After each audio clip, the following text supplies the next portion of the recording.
6 months after taking command of the Resilience, Captain So Young stood on the bridge reading a message that had just arrived from the Galactic Council. The words on the screen made her jaw tighten with anger. "What is it, Captain?" asked Yujin, who was working at her computer station nearby. "The Council has a mission for us," So Young replied, her voice carefully controlled. "They want us to deal with some pirates in the Kepler sector." Lieutenant Dong Hyun looked up from his tactical display. "Pirates? That sounds like a job for security forces, not a diplomatic vessel." So Young read the message again. "According to this, the Zeth Collective has been attacking cargo ships near human space.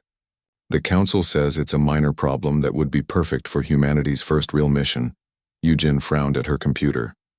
"I'm picking up some background chatter about this. The other Council members think it will be entertaining to watch us try to handle a real threat." Minho's voice came through the communication system from the engine room. "Captain, I've been monitoring alien news feeds. This isn't a minor pirate problem. The Zeth have been using military-grade warships." So Young felt the familiar cold anger building in her chest. Once again, the galaxy was setting humanity up to fail. The Council wanted to watch the humans embarrass themselves, or better yet, get destroyed trying to handle a situation beyond their abilities. "How many ships are we talking about?" she asked. Dong Hyun pulled up what information he could find. "Intelligence reports suggest at least 8 vessels, possibly more. They've been hitting convoys in groups using coordinated attacks. And they want us to handle this alone?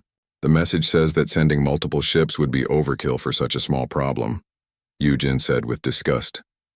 "They're practically daring us to fail."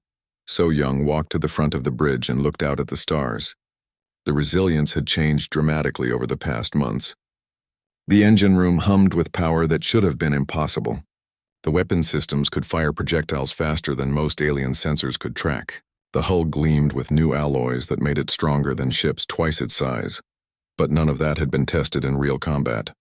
"Set course for the Kepler sector," So Young ordered, "and send a message to the Council accepting the mission." "Captain," Dong Hyun said carefully, "we're talking about facing military warships with technology we've never seen before." "Are you sure about this?" So Young turned to face her crew. "The galaxy thinks we're children playing with toys. They've given us a job they expect will destroy us. But they don't understand something important about humans." "What's that?" Yujin asked. "We've never met a challenge we couldn't find a way to beat." The journey to Kepler sector took 3 days. During that time, the crew worked constantly to prepare for battle. Minho pushed the modified reactor to its limits, storing power in systems that no alien engineer would have thought possible. Dr. Haiwan strengthened critical hull sections, using techniques that combined human metallurgy with alien materials. Yujin wrote new software that would allow their weapons to adapt in real time to whatever they faced. When they arrived at the contested area, they found the mining station Haven's Rest under attack. 12 ships surrounded the station, firing energy weapons that lit up space like deadly fireworks. The attackers were sleek vessels with dark hulls and weapons that glowed with red light. 12 ships, Dong Hyun reported, his voice tight with concern. "Each one is larger than us and carrying more weapons than we have." "They're not pirates," Yujin added, studying the enemy formation. "These are military vessels with coordinated tactics and advanced shielding." So Young studied the tactical display. By every rule of space combat, they should retreat immediately. The odds were impossible, and no rational commander would engage such a superior force. But rational commanders didn't have crews that had spent months learning to make impossible things work. "Options?" So Young asked. "We could call for backup," suggested Dong Hyun. "Ask the Council to send real warships. And prove that they were right about us being too weak to handle this," So Young replied. "No, we finish what we started." Minho's voice came from the engine room. "Captain, I can give you power levels that will overload most of our systems, but it will let us move and shoot like nothing they've ever seen. The new weapon modifications are ready," Dr. Haiwan reported from the workshop. "Our projectiles will hit harder than their shields were designed to handle." Yujin looked up from her computer. "I've been analyzing their formation. They're using standard attack patterns from the Galactic Military Handbook. They won't expect us to fight like humans." So Young smiled, the dangerous smile that her crew had learned to recognize. "Then let's show them what humans do when someone tells us we can't win." The Resilience accelerated toward the battle at a speed that made the Zeth ships scatter in surprise. The modified engines pushed the ship faster than its original specifications said was possible, while the enhanced hull held together under stress that should have torn it apart. The first Zeth ship to fire at them discovered that human reflexes were faster than alien computers. Eugen's new targeting software predicted where the enemy would shoot, and moved the ship away before the weapons could hit. The Resilience danced through space like a fighter instead of a heavy cruiser, using its improved maneuverability to avoid damage. When they fired back, the Zeth learned that human weapons didn't follow galactic rules. Instead of energy beams that could be deflected by shields, the Resilience launched solid projectiles at speeds that turned them into relativistic hammers. The enemy shields, designed to stop energy weapons, might as well have been made of paper. The first Zeth ship exploded in a ball of fire that lit up the asteroid field around Haven's Rest. Impossible, came a transmission from one of the enemy vessels. No ship that size should be able to move like that. So Young opened a channel to respond. You're fighting humans now. We don't follow your rules. The battle became a lesson in human adaptability. When the Zeth ships tried to surround them, Donghyun used the asteroid field as cover, weaving the Resilience through gaps that should have been too small for a ship their size. When their weapons overheated from the rapid firing, Dr. Haiwan's cooling systems kept them operational far longer than alien technology would have allowed. Eugen turned the ship's mining lasers into weapons, cutting through enemy hulls like they were made of soft metal. Minho channeled so much power through the shields that they could ram enemy ships without taking damage, using the Resilience itself as a weapon. One by one, the Zeth ships fell. Some were destroyed by projectile impacts that punched clean through their hulls. Others were disabled by precise shots that took out their engines or weapons. The few that tried to retreat found that the modified human ship was faster than anything they had ever seen. When the last enemy vessel limped away into hyperspace, the crew of the Resilience looked around at the debris field they had created. 12 military warships had been reduced to 8 wrecks and 4 fleeing survivors. Damage report, So Young asked, though she already knew the answer. Minor hull scarring from debris impacts, Dr. Haiwan reported. All systems functioning normally. No casualties, added the medical officer. So Young opened a channel to Haven's Rest. This is Captain So Young of the human vessel Resilience. The threat has been neutralized. The response came back immediately, filled with amazement. Resilience, this is Haven's Rest. We can't believe what we just saw. How did you defeat so many ships? We're human, So Young replied simply. We don't give up. As they helped rescue survivors and clear the debris, Eugen monitored communications across the galaxy. Word of their victory was spreading like wildfire, and the reactions were exactly what So Young had expected. Confusion, disbelief, and in some quarters, fear. The galaxy had given humanity a useless vessel and an impossible mission, expecting them to fail spectacularly. Instead, they had just proven that there was no such thing as a useless vessel in human hands. The real question was what the galaxy would do about it. 2 years after the battle at Haven's Rest, Admiral So Young stood on the bridge of the Resilience as it led a fleet of 30 human vessels toward the Kepler system. The ship around her had changed again, evolved beyond what even she had thought possible. The walls hummed with power that made the space itself feel alive. Admiral, we're receiving a transmission from the Veltar fleet, reported Communications Officer Jae Sung. They're demanding our immediate surrender. So Young looked at the tactical display showing 200 enemy warships arranged in perfect formation ahead of them. The Veltar hegemony was the most feared military power in the galaxy, and they had come to crush humanity before it could grow into a real threat. Let me speak to their commander, So Young said calmly. The main screen flickered to life, showing a massive alien with gray skin covered in natural armor plates. General Mordak of the Veltar had conquered 17 star systems and had never lost a battle. Human Admiral, Mordak said in a voice like grinding stone. I am General Mordak. You will surrender your ships immediately, or we will destroy every human vessel in this system. General, I am Admiral So Young of the Human Space Force. We are here to defend our territory and our people. We will not surrender. Mordak made a sound that might have been laughter. You bring 30 ships against 200. Your species has impressed some weak civilizations with clever tricks, but the Veltar do not fall for parlor games. This is real war. Then let's begin, So Young replied and closed the communication channel.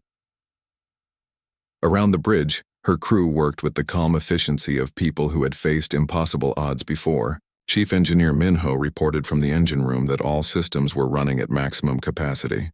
Systems Analyst Yujin confirmed that the fleet coordination software was functioning perfectly. Tactical Officer Dong Hyun showed the formation of human ships spreading out in patterns that looked chaotic, but followed mathematical principles the enemy could not understand. All ships report ready. Admiral, Jae-sung announced. So Young looked one more time at the overwhelming force arrayed against them. By every rule of warfare, they should retreat immediately, but humans had learned long ago that rules were just suggestions waiting to be broken. All ships, this is Admiral So Young. Today we prove to the galaxy that humanity doesn't back down from bullies. Show them what we're made of.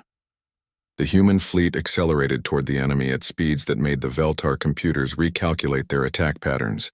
The modified engines pushed each ship faster than their original specifications had allowed, while hull modifications kept them intact under stresses that should have torn them apart. The Veltar opened fire first, sending streams of energy weapons across space like deadly rivers of light, but the human ships danced through the attack, using coordination software that let them move like a single organism with 30 bodies. When the humans fired back, the galaxy learned that 2 years of human engineering had created weapons beyond current understanding. The projectiles from their guns traveled so fast that they arrived before the enemy sensors could detect them. Ships that had withstood attacks from the strongest alien weapons crumpled like paper, under impacts that hit with the force of small asteroids. Impossible. Came a transmission from one of the Veltar ships. No fleet that small should have that much firepower. But the real surprise came when General Mordak tried to use his numerical advantage to surround the human fleet.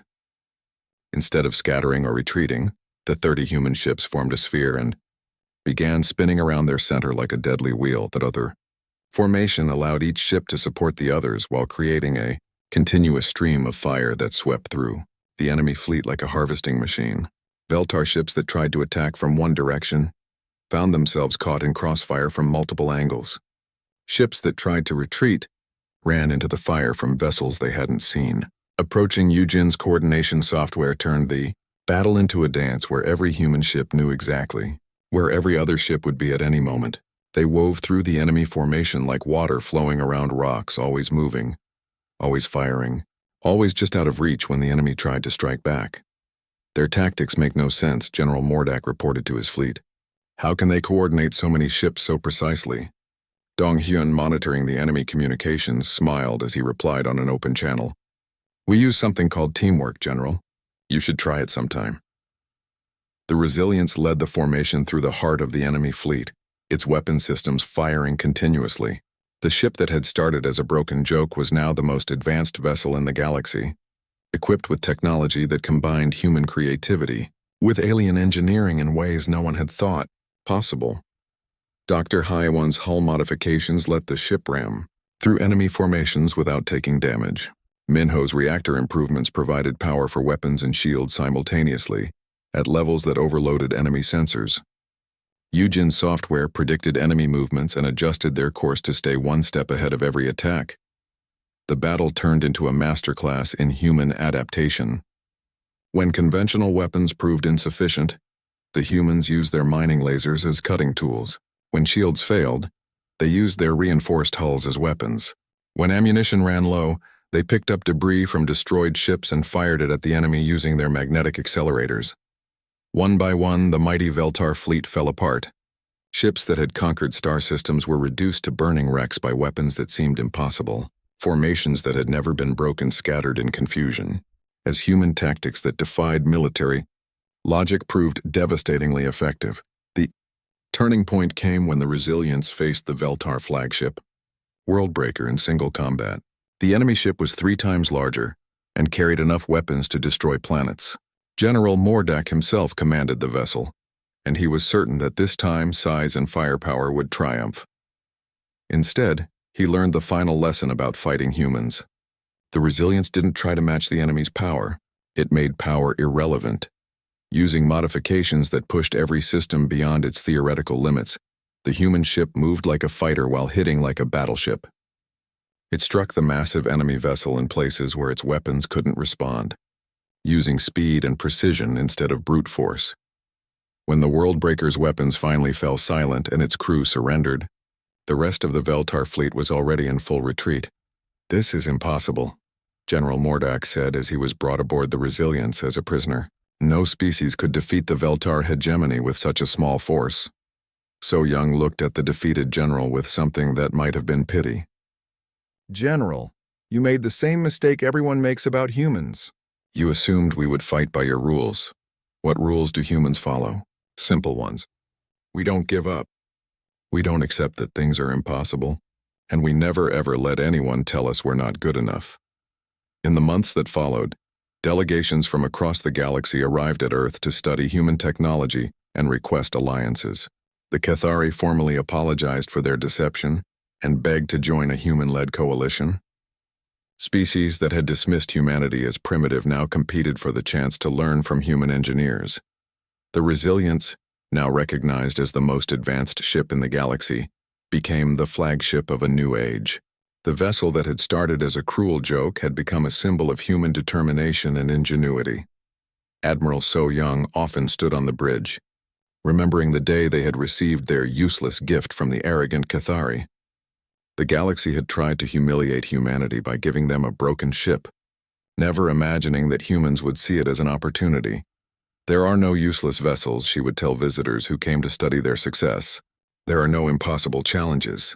There are only opportunities waiting for someone brave enough to see them." The galaxy had learned a lesson it would never forget. Never underestimate a species that refuses to accept limitations, especially when that species happens to be human. 3 weeks after leaving the Cathari flagship, Chief Engineer Minho stood in the engine room of the Resilience with sweat dripping down his face. The massive reactor hummed around him, but the sound was wrong. Everything about this ship was wrong. "Captain So Young, please come to engineering," Minho spoke into his communication device. "We have a problem." Captain So Young arrived quickly, followed by Yu Jin, the ship's systems analyst. Yu Jin carried a portable computer that showed streams of data flowing across its screen like a waterfall of numbers. "What did you find?" So Young asked, though she could see the worry on Minho's face. Minho pointed at the reactor core, a massive cylinder that glowed with blue energy. "This reactor should be producing enough power for a ship twice our size. Instead, it's barely keeping the lights on."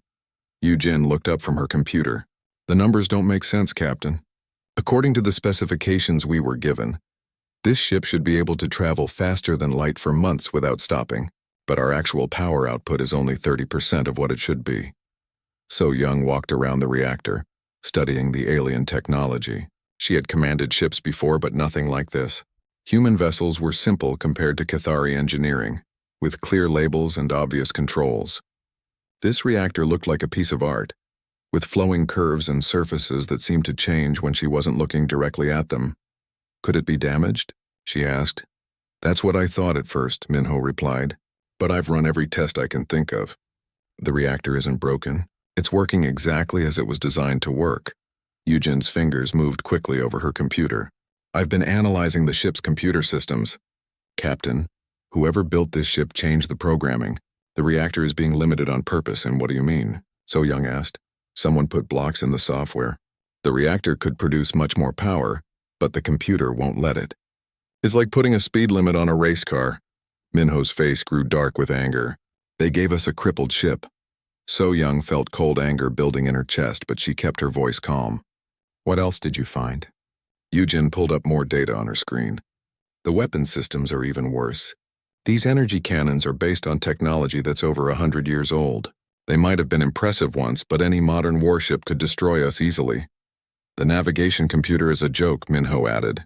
"It runs on software so old that I had to find museum pieces on Earth just to understand how it works. We're flying a ship that was outdated before humans even left Earth." So Young walked to a window and looked out at the stars streaming past. They were still 3 days from Earth, traveling through space that seemed empty but could hide any number of dangers. "How bad is it?" she asked quietly. Eugen hesitated before answering. "Captain, this ship would lose a fight against one of our old Earth patrol boats. The hull plating is so thin that a collision with space debris could punch right through it. The shields are weak, the weapons are useless, and the reactor can't power anything properly. Minho kicked at a piece of equipment in frustration. They played us for fools. The great gift from the advanced aliens is nothing but scrap metal with pretty lights. So Young turned away from the window and looked at her crew. These were good people who had volunteered to represent humanity among the stars. They deserved better than this humiliation. Options, she asked. We could return to the Cathari and demand a real ship, Eugen suggested.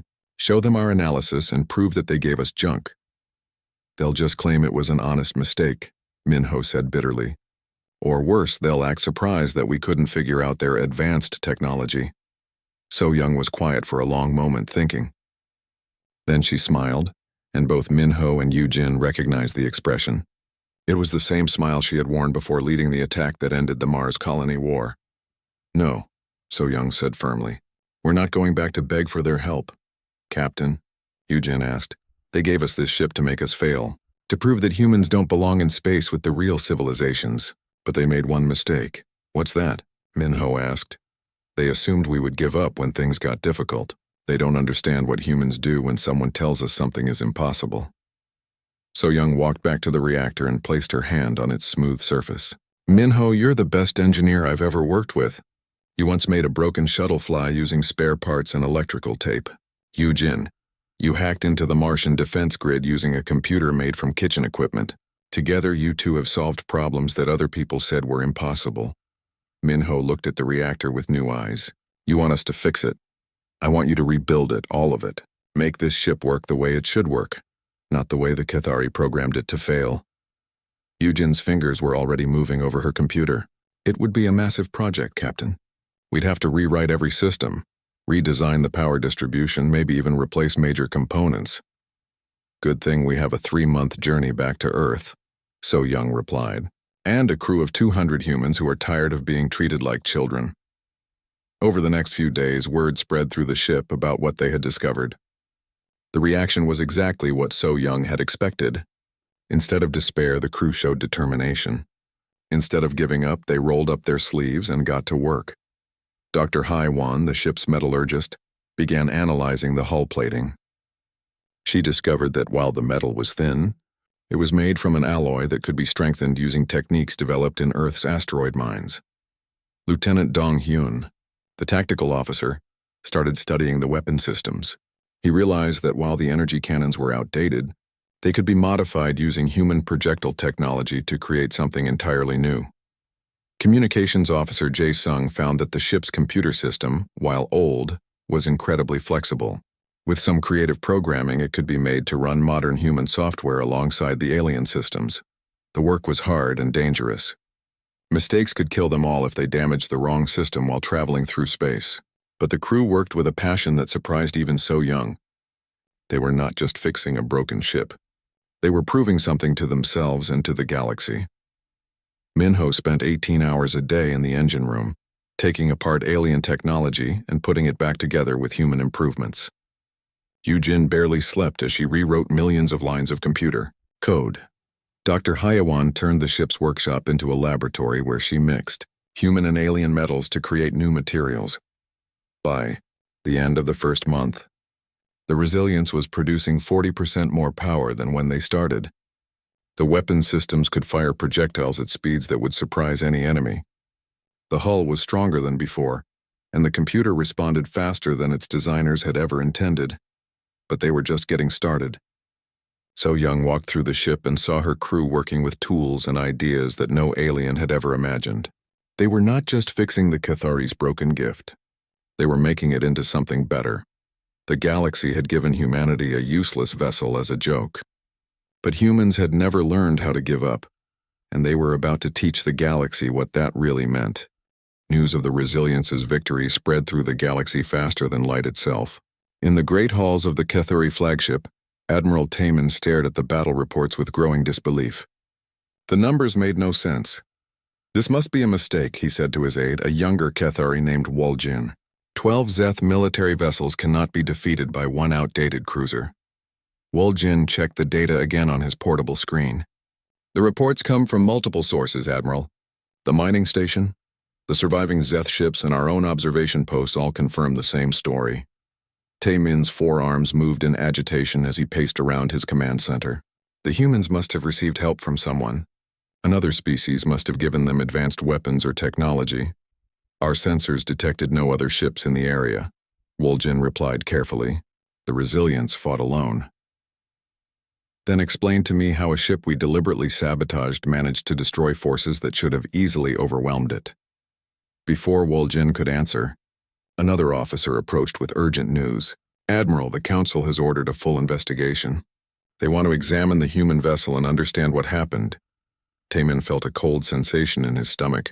If the Council discovered that the Cathari had given the humans a deliberately broken ship, it would be a scandal that could destroy his career. But if the humans had somehow made that broken ship into something powerful, that might be even worse. Who will lead the investigation? He asked. Admiral Vextar has volunteered. He wants to board the human ship personally. Taemin nodded grimly. Vextar was known throughout the fleet as someone who could find the truth in any situation. If anyone could figure out what the humans had done, it would be him. 3 days later, Admiral Vextar's inspection ship approached the Resilience as it orbited Earth. Vextar was older than Taemin, with silver markings on his blue skin that showed his years of service. He brought with him a team of the best engineers and scientists in the Cathari fleet. Captain So Young met them at the airlock, wearing her dress uniform and showing no sign of nervousness. Welcome aboard the Resilience, Admiral Vextar. We are honored by your visit. Vextar studied her carefully. He had read the reports about this human female who had commanded the impossible victory. She was smaller than a Cathari, with only 2 arms and no natural armor, but her eyes showed the confidence of someone who had faced death and won. Captain So Young, I am here to understand how your ship achieved what our computers say was impossible. I hope you will cooperate fully with our investigation. Of course, Admiral. My crew and I have nothing to hide. Vextar's team spread out through the ship, taking readings and examining systems. What they found made no sense according to everything they knew about engineering. The reactor that should have been producing minimal power was running at efficiency levels that exceeded the theoretical maximum for its design. This is impossible, muttered Chief Engineer Loktar as he studied the reactor core. The power output readings must be wrong. Minho, who was showing him around, smiled politely. Would you like me to explain how we modified the system? For the next hour, Minho walked the Cathari engineer through the changes they had made.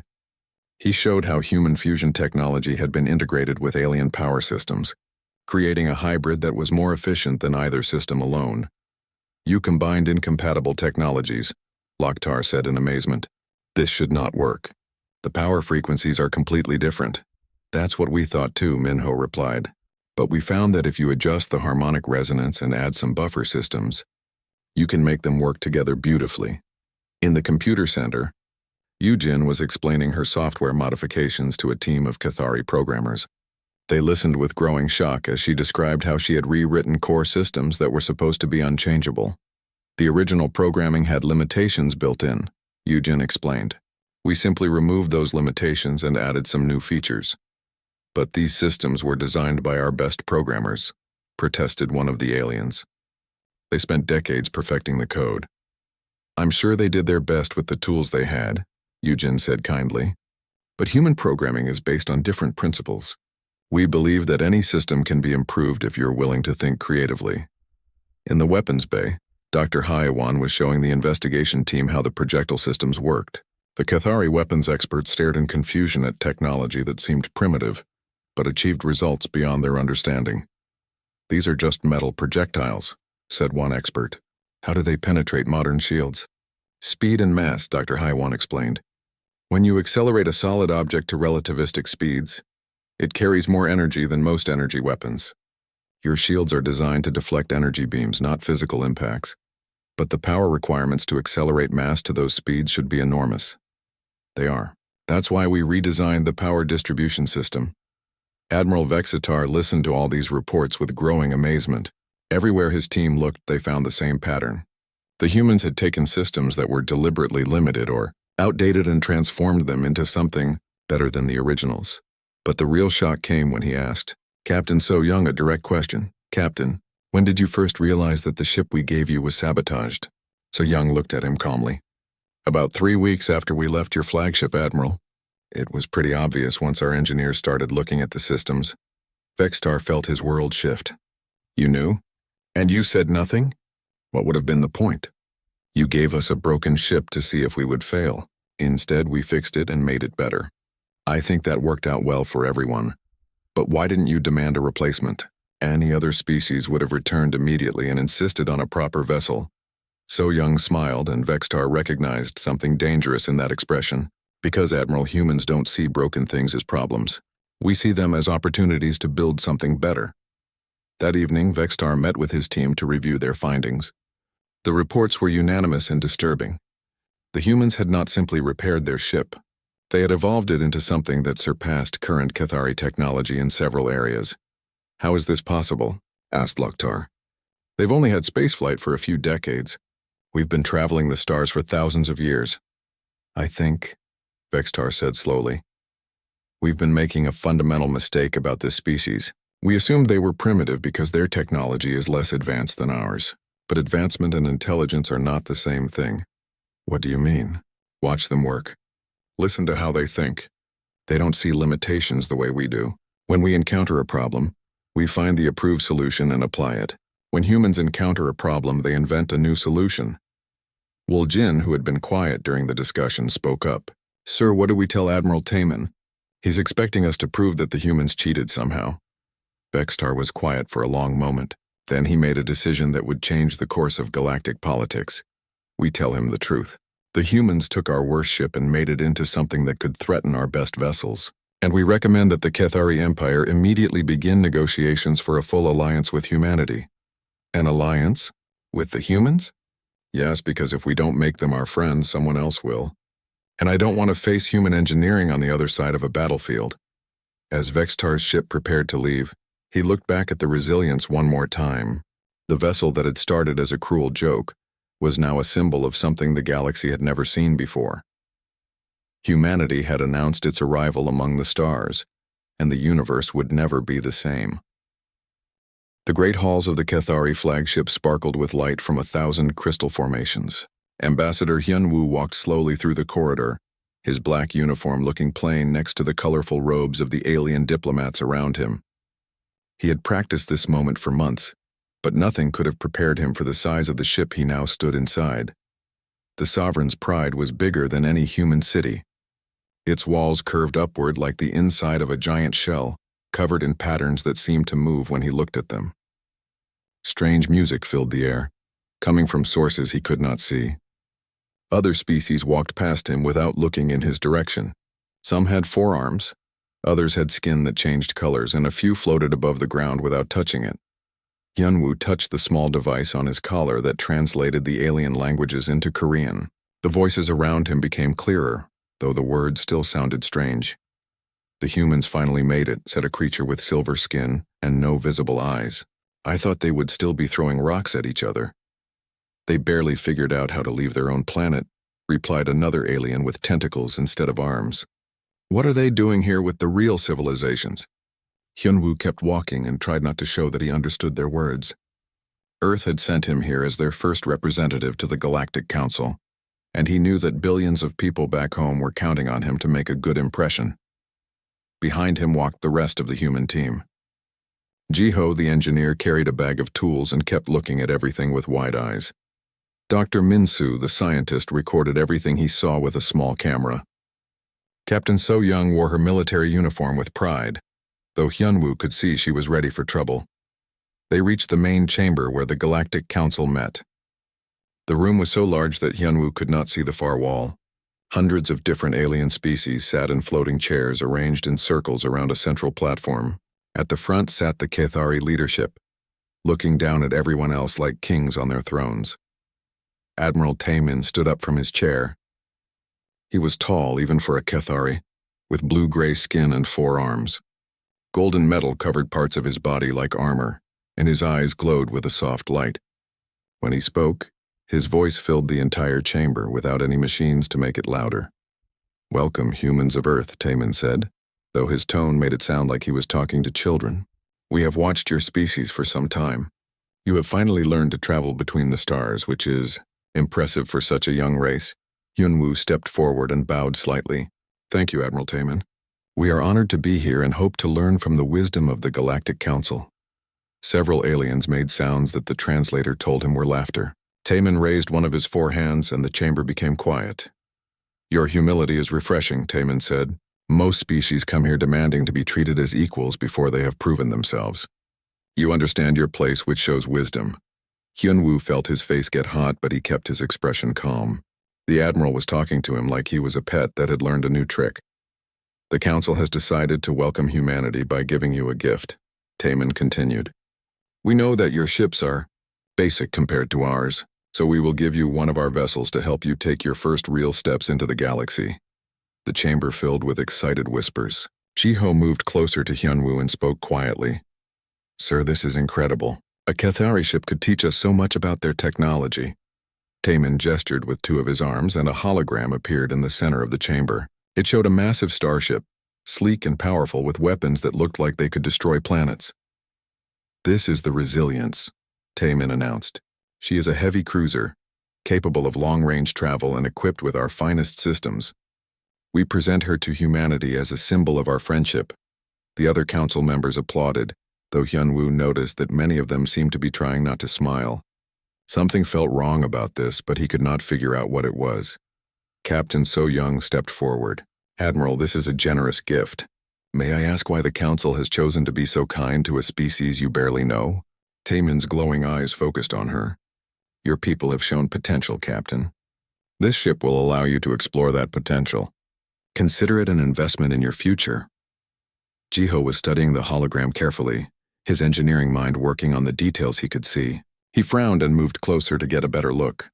The reactor configuration looks unusual, Jiho whispered to Hyunwoo, and some of these weapon placements don't make sense. Dr. Minsu was recording everything, but his expression showed confusion. The design is beautiful, but there are things here that don't match what we know about Cathari technology from our observations. Hyunwoo felt a cold feeling in his stomach. The gift was too generous, the council too friendly, and the other aliens too amused. But refusing would be an insult that could destroy any chance of friendship with the galaxy's most powerful civilizations. We accept your generous gift with deep gratitude, Hyunwoo said formally.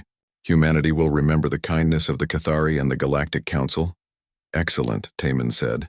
And this time Hyunwoo was sure he saw a smile on the alien's face. The ship is waiting for you at Dock 7. Your captain may take command whenever you are ready. As the ceremony ended and the aliens began to leave, Hyunwoo heard more whispered conversations around him. How long before they figure it out? Asked a reptilian alien with scales that changed from green to purple. The reactor will probably fail before they reach Earth, replied another creature that looked like a walking tree. Humans are clever for primitives, but they're not engineers. I give them 2 weeks, said a third alien. The weapons systems alone should confuse them enough to make them give up. Hyunwoo pretended not to hear, but his team had caught the words too. Jiho's face was dark with anger, and Captain So-young's hand moved unconsciously toward where her weapon would normally hang. They walked toward Dock 7 in silence, followed by floating robots that carried their supplies. The dock was enormous, filled with ships from dozens of different worlds. Some looked like living creatures, others like geometric shapes that hurt to look at directly. The Resilience sat alone in the center of the dock, and Hyunwoo had to admit it was beautiful. The ship was nearly 1 kilometer long, with smooth curves and surfaces that seemed to absorb light. Weapons pods hung from its sides like sleeping birds, and engines at the back glowed with contained energy. She's magnificent, Captain So-young said quietly, even if there's something wrong with her. There is definitely something wrong, Jiho muttered. But we won't know what until we get inside and start looking. As they approached the ship's entrance, Hyunwoo made a decision that would change the course of human history. Whatever game the Cathari were playing, whatever trap they had set, humanity would not be broken by it. They would take this gift, learn from it, and make it truly theirs. The airlock opened with a soft hiss, and the human delegation stepped aboard their new ship. Behind them, hidden cameras recorded everything for the entertainment of the Galactic Council. The greatest joke in galactic history had just begun, though none of them knew yet who would have the last laugh.